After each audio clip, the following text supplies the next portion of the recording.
Olá, bem-vindos à nossa primeira webcom. Estamos aqui com o professor Marinei Corrêa Anastácio. Ele é um dos membros da comissão de elaboração das provas do exame de suficiência e vai falar um pouquinho para a gente sobre como funciona o nosso exame, qual a importância disso para o nosso desempenho como profissionais da área contábil e, acima de tudo, vai esclarecer alguns pontos de elaboração de conteúdo e exigência para se fazer a prova do exame de suficiência. Boa tarde, professor. Seja bem-vindo ao nosso primeiro encontro via educação à distância da UCDB Virtual. Boa tarde, Lucélia. É um grande prazer, estamos aqui para, quem sabe, contribuir de alguma forma, mas desde já agradeço a honra de estar aqui participando com vocês. Estou disposto a responder as perguntas e que você começar a perguntar, eu respondo.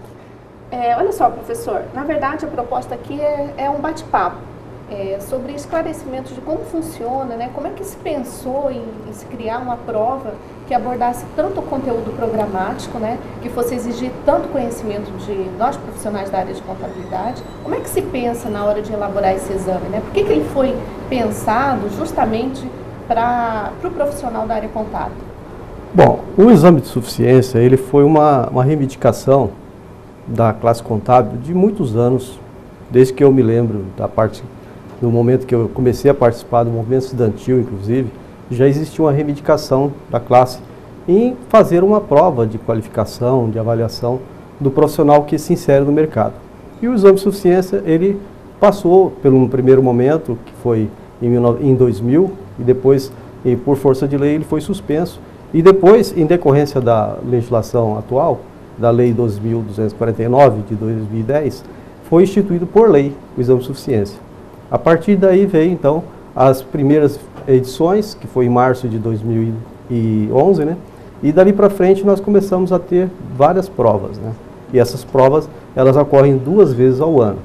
Em média, os meses que ocorrem é de mês de março e mês de setembro. Lembrando que agora, né, esse final de semana, ocorreu o exame de suficiência, né?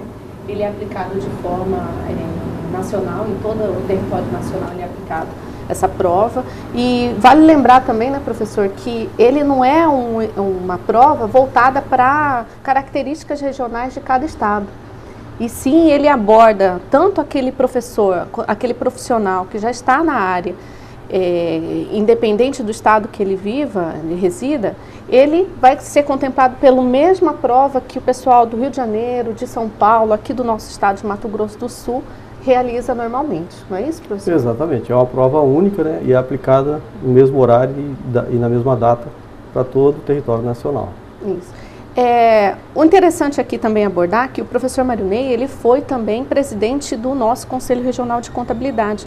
Então, ele consegue passar para a gente as duas visões, como professor, né, como profissional da área, né, que ele trabalha também na área de perícia e auditoria contábil, e também na visão de ex-presidente do nosso Conselho Regional de Contabilidade. Como que é isso, professor? Bom, na verdade, essa junção de várias atividades me favoreceu, inclusive, para estar hoje participando como membro da comissão, né? Eu conheço tanto o lado profissional, como eu atuo profissionalmente, como representante de classe, como fui presidente do conselho naquela ocasião, e em decorrência de eu ser também professor aqui na Universidade Católica, isso deu para mim uma base que eu pudesse estar hoje lá representando o nosso estado como membro dessa comissão. Evidentemente que não é cada estado que indica um membro para essa comissão. Essa comissão é composta de 7 membros, que são pessoas que foram eleitas por conhecimento, por ter condições de estar lá, né? E não são representantes exclusivamente de seus estados. Eu estou lá participando em decorrência do meu trabalho e tudo que a gente já executou e poder contribuir, de certa forma, com a classe contábil. Ok. Já que a gente está falando sobre o exame, fala um pouco para a gente das exigências, para que se você faça a inscrição e posteriormente realize o exame de suficiência, a prova. A prova do exame de suficiência, ela está aberta para todos aqueles que concluíram o curso de Ciências Contábeis, mas também para aqueles que estão no último ano do curso de Ciências Contábeis, do 7º semestre em diante, ele já pode participar da prova. Tem uma situação que precisa ser mencionada, é que com relação ao técnico de contabilidade, que ainda estamos aplicando prova, e em decorrência da legislação, essas provas só vão ser aplicadas até julho de 2015, né?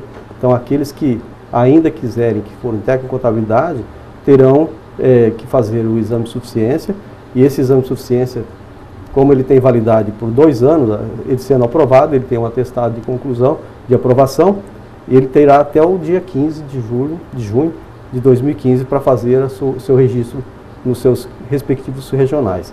Então, é um destaque que eu quero fazer, até porque os técnicos em contabilidade, a partir de 2015, de junho de 2015, já não mais poderão fazer os seus registros profissionais. Isso é uma coisa assim bastante importante para a profissão, para a classe, porque até então nós estávamos aí na morosidade, né, no comodismo de simplesmente fazermos um curso e ficarmos acomodados na questão da especialização, da atualização profissional. Coisa que hoje o próprio Mário Ney, ele está mais apto a falar sobre isso, as mudanças em função das normas internacionais de contabilidade já propõe isso daí, uma visão mais ampliada do conhecimento contábil, e essa é a proposta do exame, não é isso, professor?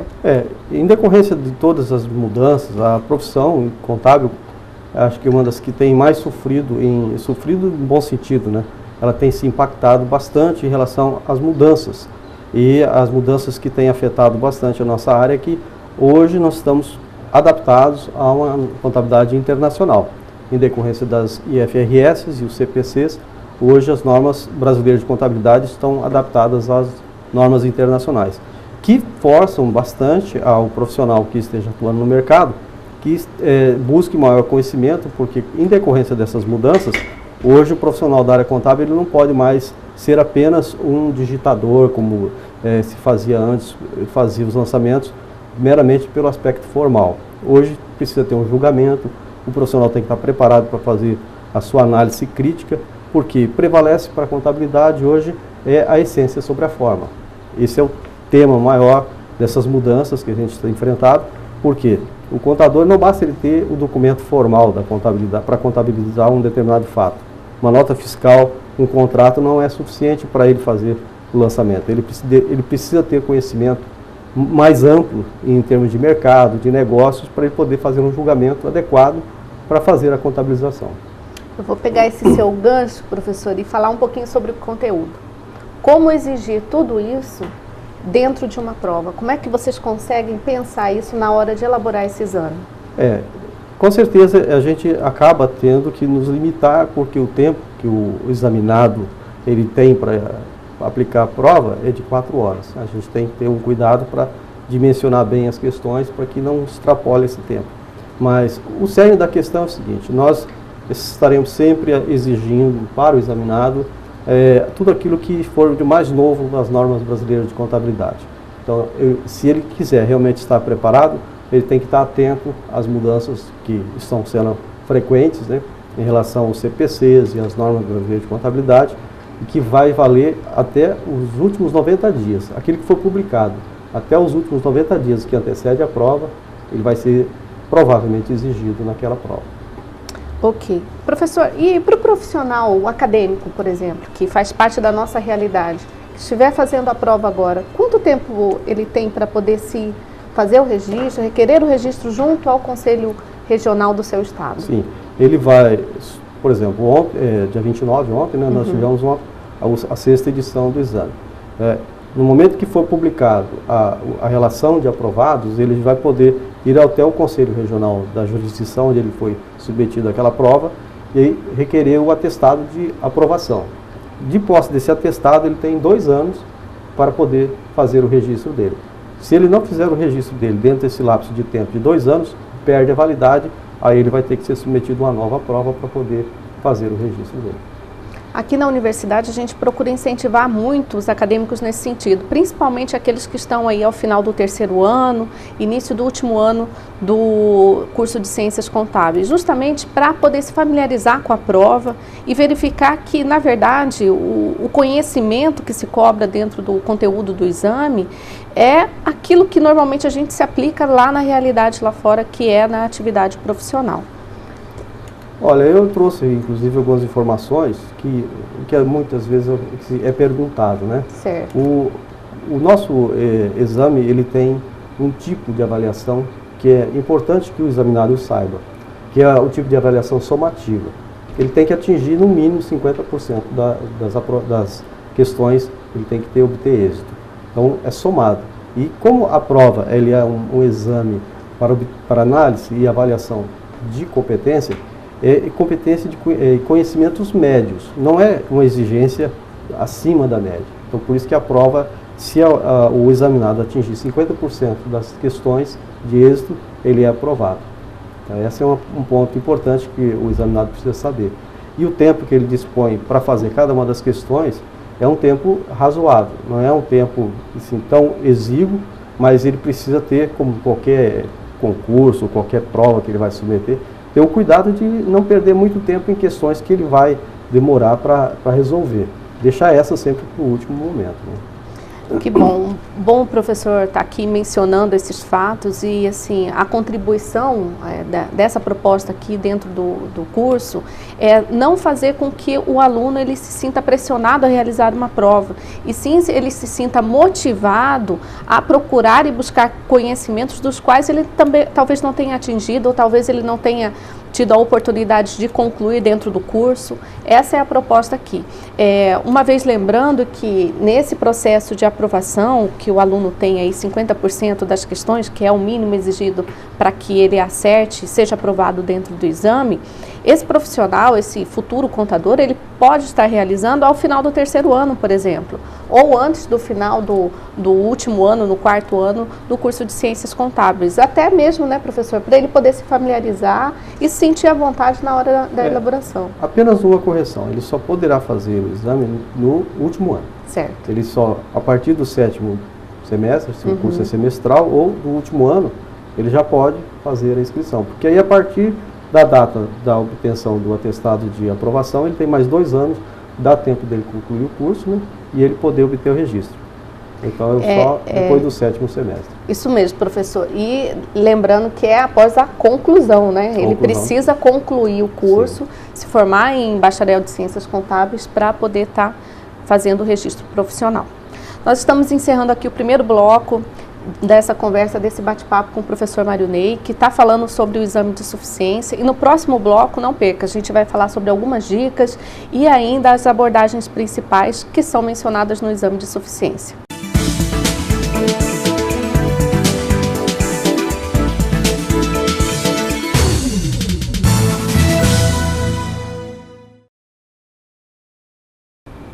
Olá, estamos de volta. O professor, aqui ao meu lado está o professor Mário Ney Corrêa Anastácio, ex-presidente do Conselho Regional de Contabilidade e ainda professor da nossa Universidade Católica Dom Bosco. A gente vai retomar esse segundo bloco conversando um pouquinho sobre as questões que envolvem o próprio exame de suficiência e vamos abrir as perguntas aos nossos acadêmicos que estão participando, interagindo conosco. Professor, fala um pouco para a gente, assim, na sua visão profissional, como até mesmo ex-presidente do Conselho Regional de Contabilidade, qual que é a sua visão sobre o exame de suficiência? Qual que é a importância disso para nós profissionais da área contábil? Bom, o exame de suficiência, ele, de certa forma, ele veio para dar uma qualidade para o profissional. O que a sociedade espera desse profissional? Que ele seja um profissional que tenha, no mínimo, um atestado de que ele estaria apto a poder exercer a profissão. Porque é uma situação que exige que o profissional esteja sempre atualizado, porque ele esteja buscando sempre conhecimento, e até porque, se ele está no mercado, o Conselho Regional de Contabilidade, através do Conselho Federal, ele tem que dar o mínimo de garantia para a sociedade que aquele profissional ele tem condições de exercer a profissão. De certa forma, para a sociedade, isso é uma boa situação, e que a sociedade passa a ter uma maior credibilidade com esse profissional que está atuando. O professor Mário, ele trouxe alguns dados que são muito importantes de serem mostrados aqui nesse nosso bate-papo. E são um conteúdo de desempenhos do estado de Mato Grosso do Sul. Fala um pouquinho sobre isso para a gente, professor. Eu trouxe agora para mostrar para vocês uns dados que eu tenho, não é desses últimos anos, porque ainda não consegui juntar todos os dados. Eu tenho do ano passado, do primeiro exame de 2012, né, que são basicamente para aqueles que estiverem nos assistindo ter uma ideia de quais são os conteúdos que são exigidos nessas provas, né? Nós temos contabilidade de custos, princípios e normas, contabilidade geral, noções de direito, legislação e ética profissional, língua portuguesa, matemática financeira. E aí eu coloquei nesse gráfico, não sei se vocês estão vendo, as porcentagens maior porcentagem de acertos e de erros. O que nos leva a algumas reflexões. Evidente que isso vai variar de região para região, não é uma análise horizontalizada, era apenas para a gente ter uma ideia de como que isso está acontecendo. O que a gente nota é que alguns profissionais de algumas regiões se destacam mais do que outras. E lógico que aí cada universidade, tendo esses dados em mãos, vai poder fazer uma sua reflexão para analisar em que momento que ela vai poder dar uma ênfase maior para determinado conteúdo, que, lógico, que a universidade não vai estar formando o acadêmico exclusivamente para ser examinado pelo exame de suficiência, mas para o mercado. Mas não custa ele ter um cuidado para dar um enfoque, uma reforçada naqueles conteúdos que o desempenho não tenha sido satisfatório. Professor, o senhor tem ideia de como o Mato Grosso do Sul tem se destacado dentro desse exame? O que eu tenho nessa tela ali é uma tela muito simples, ela não traz grandes informações, mas eu posso dizer que aqui no nosso estado, os examinados têm obtido êxito até.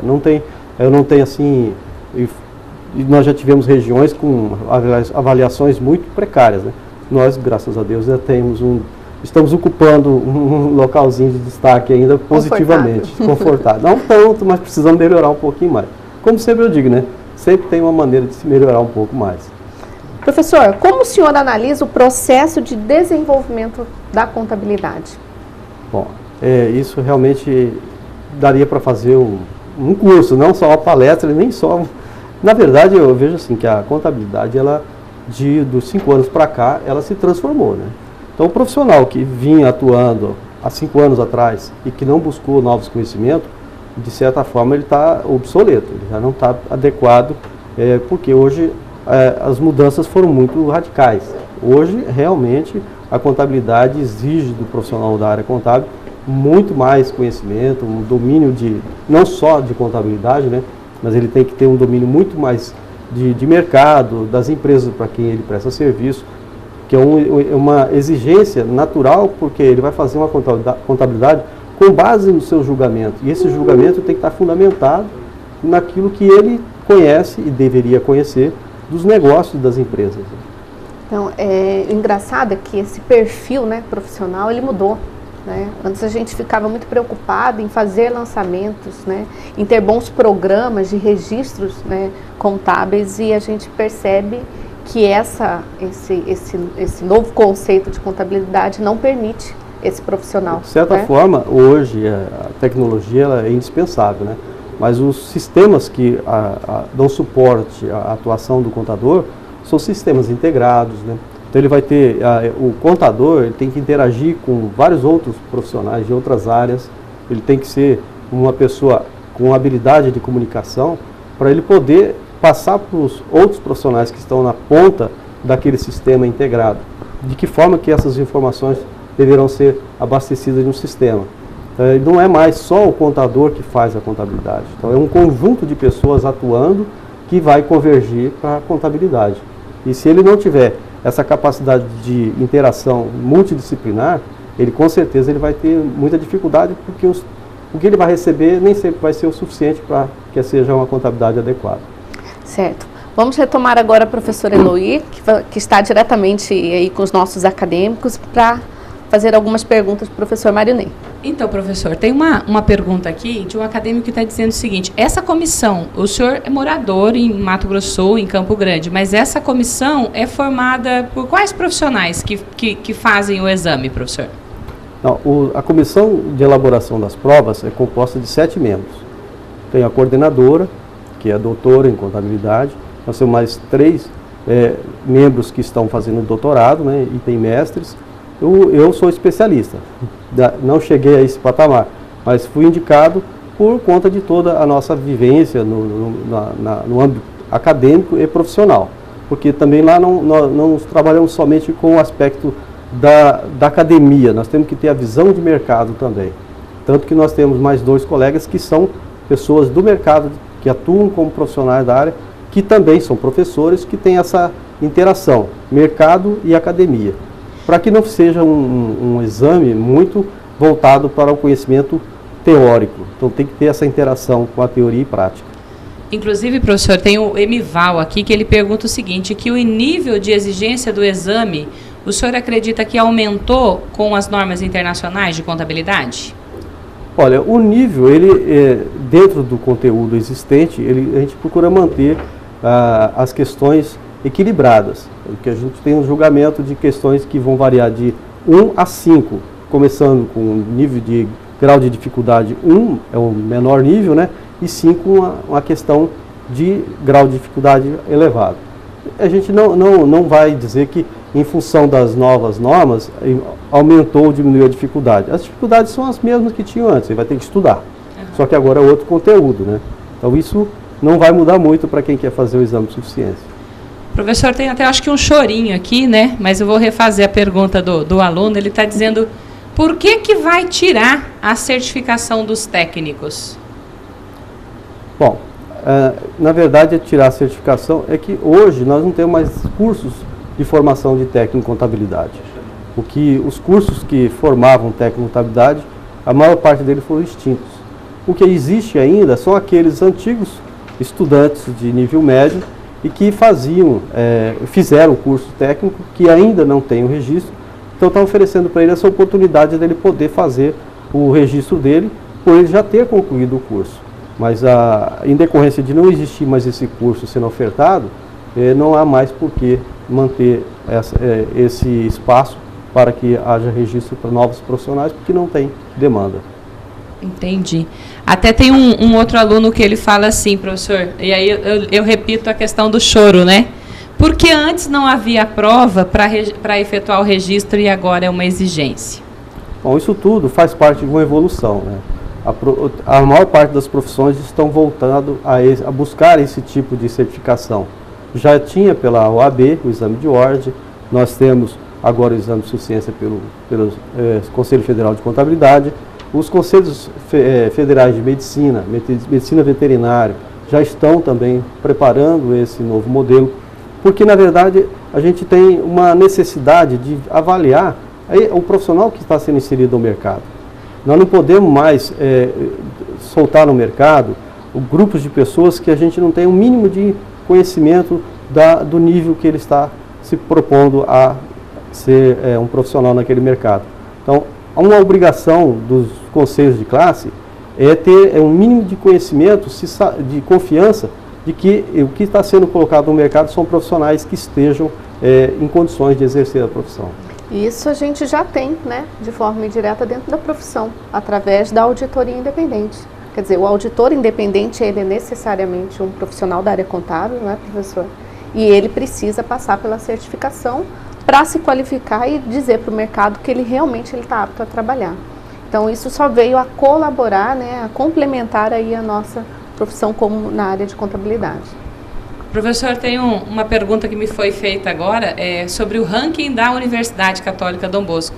Mas aí, como nós não temos esse ranking, a pergunta é, por que o CRC não divulga o ranking das universidades ou a pontuação das universidades? Na verdade, esses dados eles estão disponíveis para as universidades. A gente não publica isso para o mercado, porque não é nossa função ficar fazendo marketing para as instituições, né?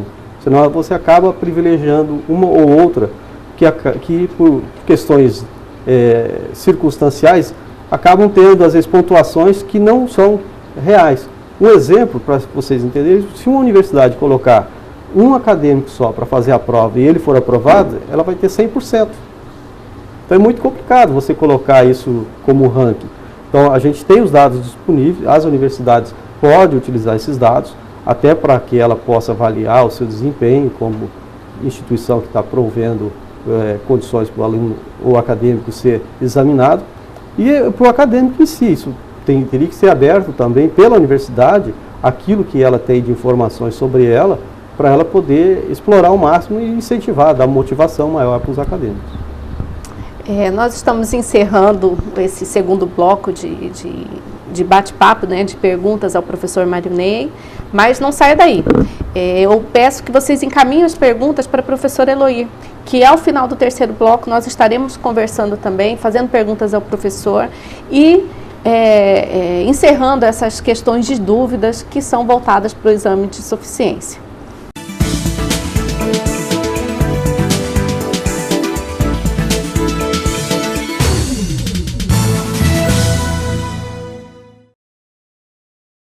Estamos aqui no terceiro bloco de perguntas, de bate-papo com o professor Mário Ney.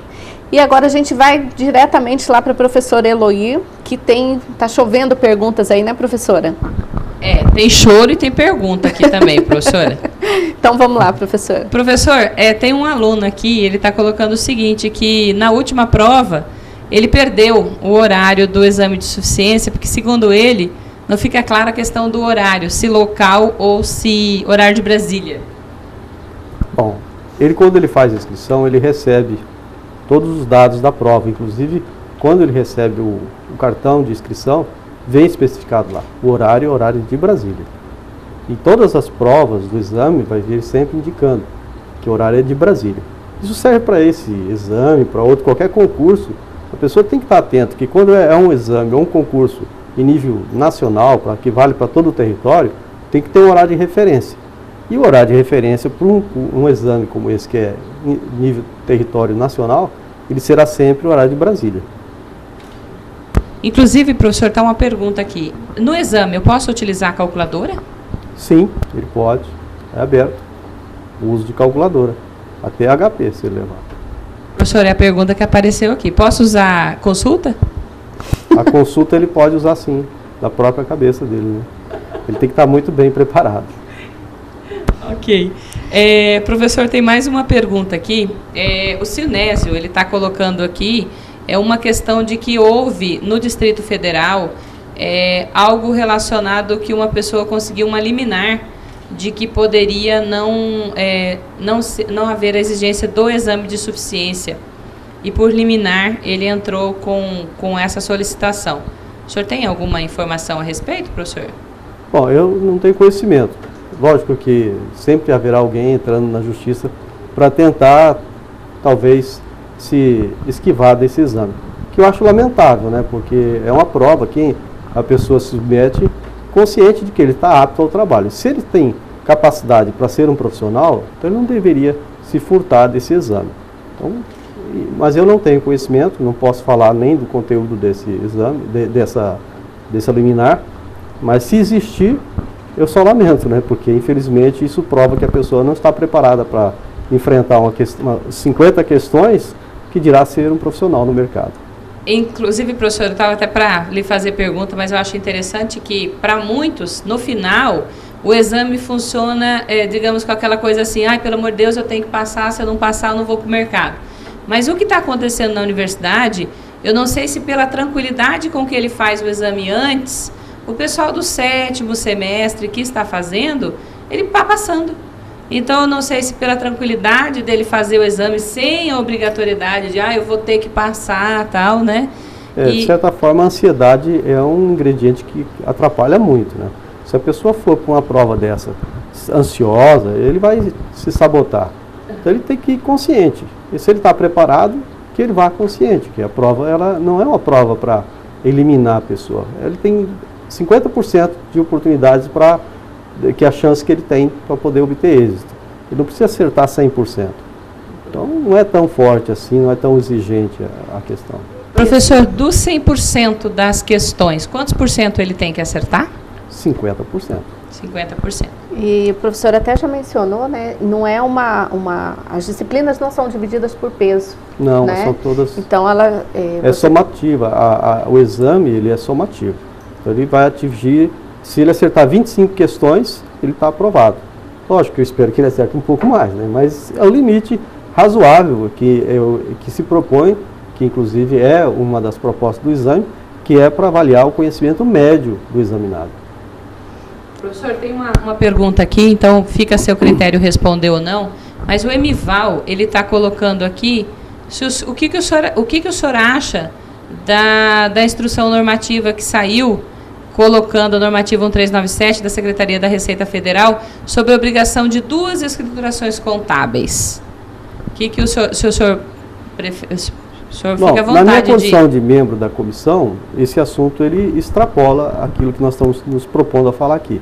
Mas como profissional, né, eu posso dizer que é uma situação que eu tenho acompanhado pelo Conselho Federal de Contabilidade, que tem feito um movimento para que isso seja revertido, até porque a Receita Federal sempre foi parceira, depois que instituiu o CPC, para começar a discutir as normas, a Receita Federal participava desses debates, e dessa vez ela não culpou esse canal de comunicação e publicou unilateralmente essa instrução normativa, pegando todo mundo de surpresa, inclusive o presidente do Conselho Federal se manifestou publicamente com uma matéria de repúdio por não ter sido nem sequer chamado para o debate, e eu sei que o Conselho Federal tem se mobilizado, tanto no meio jurídico como também no meio político, para tentar reverter isso aí, até porque é uma ingerência muito forte da Receita Federal sobre a contabilidade, que de certa forma vai, se isso prevalecer, vai acontecer uma sobrecarga de trabalho, tanto vai onerar para as empresas, que vão ter que arcar com esse custo, que se fala tanto em reduzir custos das empresas, isso já seria até um ingrediente negativo, que aí conclama até as associações comerciais, fundação de comércio, para que façam força junto com esse movimento para que isso seja revertido. Porque é uma situação que nós não gostaríamos que fosse prevalecido, porque vai de encontro, vai ferir tudo aquilo que se fez todos esses anos aí de parceria com a Receita Federal. É uma questão assim, bastante polêmica, porque tem um movimento da própria contabilidade pública nesse sentido, né, de adotar essas normas internacionais, de fazer prevalecer não mais essa questão de regime misto de competência, né? Então tem já todo um estudo, já tem todo um preparo para que isso seja inserido até o final de 2015. E aí quando a gente vê esse posicionamento de um órgão tão importante quanto a Receita Federal, a gente cria uma polêmica muito grande, não só para nós contadores, né, professor, mas também para o meio comercial, que empresas, vai refletir, né, necessariamente no bolso dos nossos empreendedores. Voltando ao nosso exame de suficiência, professor, e uma pergunta que se duplicou aqui do Odair, do Adriano, depois de formado, quanto tempo se tem para se formalizar, professor? Tem essa obrigatoriedade de... Bom, depois dele formado, ele, em qualquer época, ele pode prestar o exame de suficiência. Ele tendo o certificado de conclusão do curso dele, ele vai estar, vamos dizer assim, legalmente habilitado. Só que eu aconselho essa pessoa que fez essa pergunta, não demorar muito tempo para fazer o exame, porque se ele ficar muito tempo afastado dos livros, certamente ele vai começar a se esquecer. E além do que, com essas mudanças que vêm acontecendo no meio das normas de contabilidade, quanto mais rápido ele se propor a fazer esse exame, mais habilitado ele vai estar, mais preparado. Porque se ele demorar muito tempo, ele vai talvez ter que voltar a ler muito mais coisas, se preparar muito mais, e não é muito aconselhável que ele demore tanto para ter esse registro. Porque se ele precisa realmente fazer a prova para ser bacharel, e por que se ele tem obrigatoriedade de mudar ou não? Bom, de qualquer maneira, ele sendo técnico em contabilidade, se não existisse o exame de suficiência, para ele mudar de categoria, ele teria que abrir um novo processo de registro lá no Conselho para mudar a categoria. Agora, mudando de categoria, hoje, com o advento do exame de suficiência, ele tem que mostrar para ele e para a sociedade que ele está apto a ser contador. O exame de suficiência hoje, ele não vai deixar de avaliar o técnico que tenta mudar de categoria. Ele vai ter que mudar a categoria prestando o exame para provar que ele está apto. É o seguinte, porque eu sei que até diria que o professor... Coitado, né? Ele não tem como responder isso. O presidente do CRC tem, daqui a pouquinho, o Carlos, né? Sobre a manutenção do registro, por que é tão caro, professor? Olha, eu vejo assim, me desculpe a minha sinceridade com esse que fez a pergunta, eu acho que é muito barato, até, porque o que se ganha na profissão contábil é suficiente para ele ter uma vida razoável. E se ele não está ganhando o suficiente, é porque ainda não está no mercado certo. Ele tem que se preparar melhor e ocupar melhor os espaços do mercado. Então, o mercado de trabalho está muito positivo para o profissional da contabilidade? Eu falo que, pelo menos aqui na nossa região, Não temos esse tipo de reclamação. Pelo menos eu sei que a remuneração é boa e estamos necessitando de profissionais e estamos até importando profissionais de fora por alguns motivos que não encontramos pessoas ainda preparadas até com essas novas normas internacionais que foram adaptadas à norma brasileira. Então existe mercado, mas existe mercado para quem está preparado. E esse que está preparado certamente vai ter uma boa remuneração e pagar as anuidades do conselho, o registro, isso não vai ser grande coisa. Para ele vai ser uma quantia irrisória. O Adilson está falando aqui, então nós vamos ter que importar, igual os médicos, vai ter importação de profissional da contabilidade?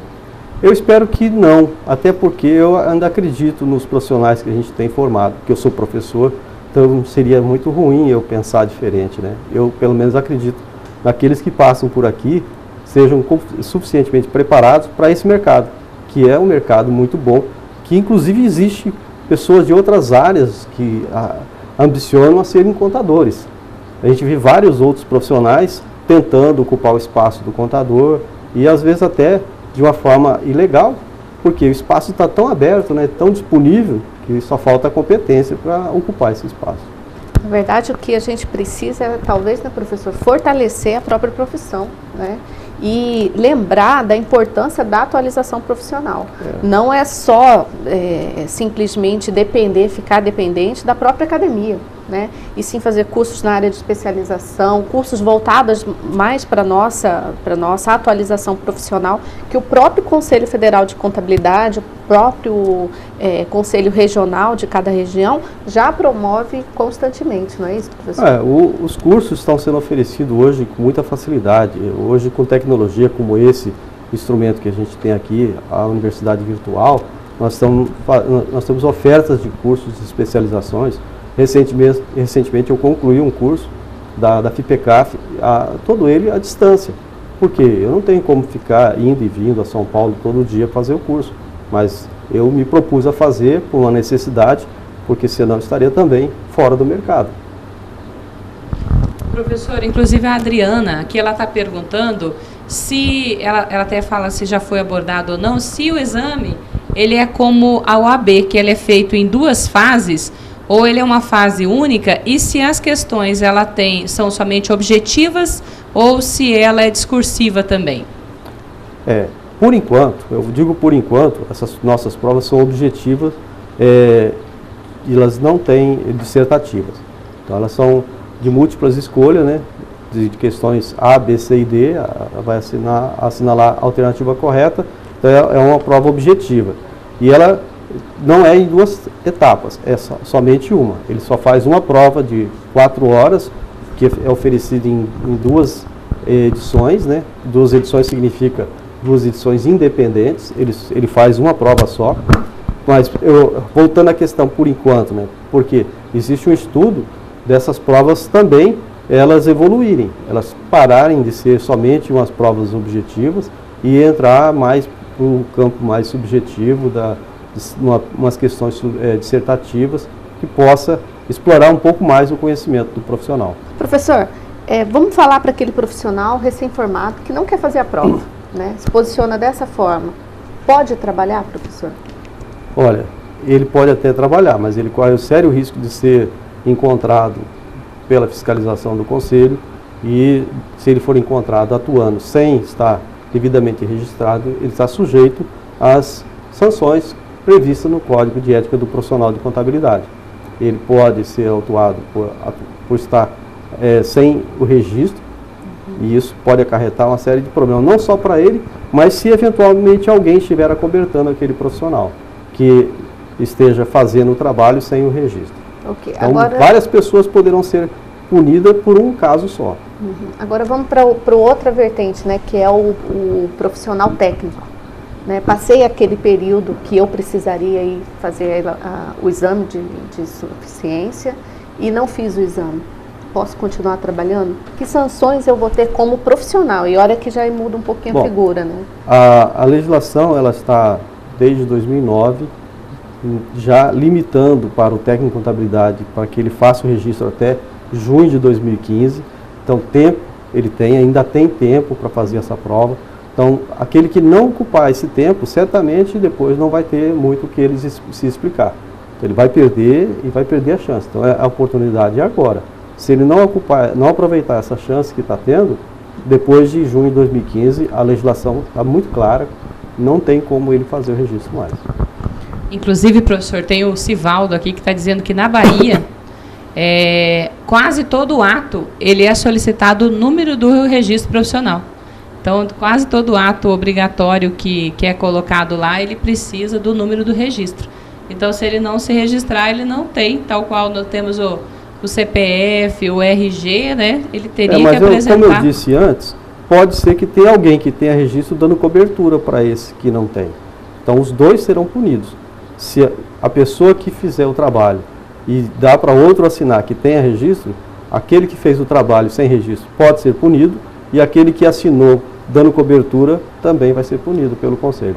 Inclusive, professor, tem uma fala de um aluno aqui, ele fala o seguinte, que o Conselho fiscaliza e notifica as empresas que pagam salários abaixo da média de mercado? Então, o que acontece com esses profissionais que cobram valores irrisórios, né, que trabalham dessa forma? O mercado ele é seletivo, eu posso dizer para vocês, que a pessoa que trabalha com honorários aviltantes, eu até hoje não vi ninguém produzir e ser uma pessoa que possua alguma coisa de valor.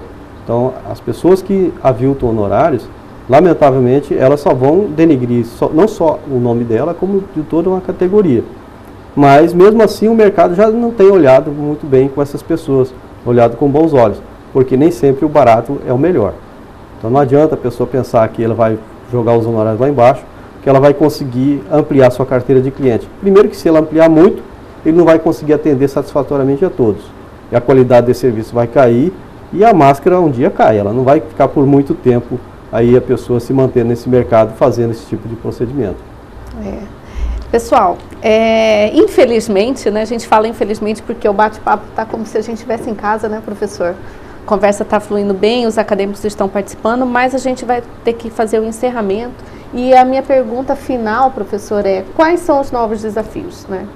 O que o profissional, o que o aluno busca, como é que ele tem que se identificar, que falhas ele precisa corrigir dentro desse processo para poder realizar a prova lá ao final desse período que é a graduação? Bom, de certa forma, se o acadêmico ele fizer o curso dele de forma consciente, regular, ele for um acadêmico regular, não estou nem dizendo que ele seja um acadêmico de ponta, né? Mas se ele for regular, ele participando de todas as atividades acadêmicas, ele já vai estar preparado. O que eu não aconselho é a pessoa só se preocupar nas vésperas. Não só para fazer o exame, mas qualquer prova. Como professor, a gente avisa o aluno, não deixe para estudar na véspera. Vai fazendo isso de forma gradativa e você vai ter condições de, no dia de chegar na prova, com segurança. O que deixa a maior parte desses examinados inseguros é ele saber que ele mesmo não fez o dever de casa. E não adianta ele jogar a responsabilidade para os outros. Se ele fizer, de fato, toda a preparação durante o período acadêmico, ele chega no dia de fazer o exame, ele vai fazer tranquilamente. Então, a ansiedade maior é ele mesmo sabendo que ele não fez o que tinha que ter feito, né? Então, a dica é essa, estudar sempre e não deixar para fazer isso nas vésperas. E nós, como professores da instituição, né, da Universidade Católica Dom Bosco, nós incentivamos muito esse tipo de processo. E quando o acadêmico vem, termina a formação, uma das coisas que a gente faz, né, professora Eloy, na acolhida, é não deixe de estudar, né? Não pare por aí. Que a graduação, que o próprio exame de suficiência seja o primeiro de muitos desafios que você vai enfrentar na área contábil. Professor, muito obrigada pela sua participação, pela participação da nossa mediadora, professora Eloy, e não saia daí. Nosso presidente do Conselho Regional de Contabilidade vai estar aqui e teremos também uma próxima mesa redonda em que você pode participar aqui na nossa primeira webinar. Obrigada e até a próxima.